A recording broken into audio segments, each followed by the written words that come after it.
Aujourd'hui, j'ai le grand plaisir de vous présenter un cartel absolument magnifique qu'on peut attribuer à Charles Rossigneux. Je l'ai acheté à Los Angeles parce que je trouvais l'objet très beau et très fin. C'est un travail de sculpture absolument remarquable, mais quand il est arrivé ici, on a quand même voulu savoir d'où ça sortait, comment il était arrivé là, qui en était l'auteur.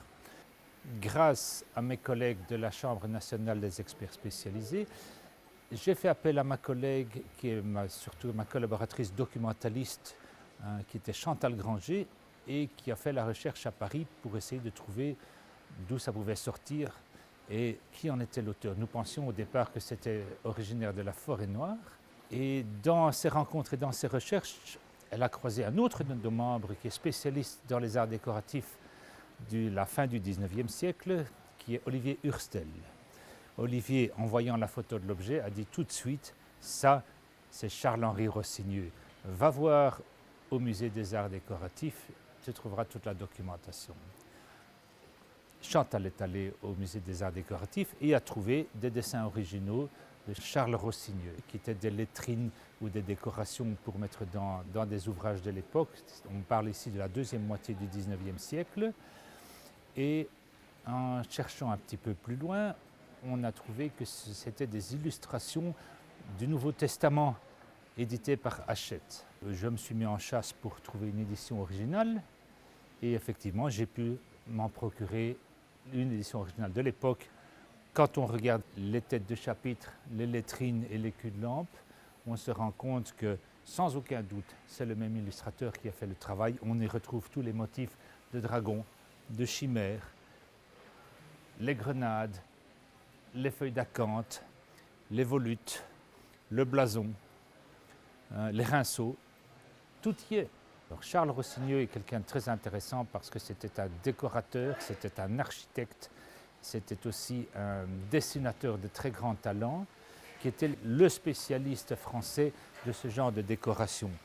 Là où c'est intéressant, c'est comment cet objet est-il arrivé à Los Angeles où je suis allé le chercher. Il se fait que Charles Rossigneux était l'illustrateur préféré de Hachette, qui était un éditeur.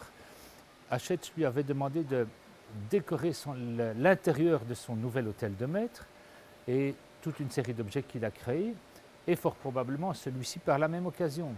Or, cet hôtel de maître a été vendu d'abord et démoli dans les années 1920, et une majorité des objets avaient été achetés par des décorateurs américains à l'époque qui désiraient meubler les grandes demeures de Los Angeles et de Hollywood, ainsi que de créer tous les sets de films de l'industrie du cinéma naissante.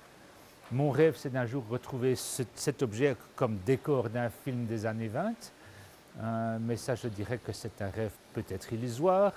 Toujours est-il que c'est fort probablement comme ça qu'il est arrivé à Los Angeles, et c'est comme ça que j'ai pu le trouver, l'acquérir et le ramener ici.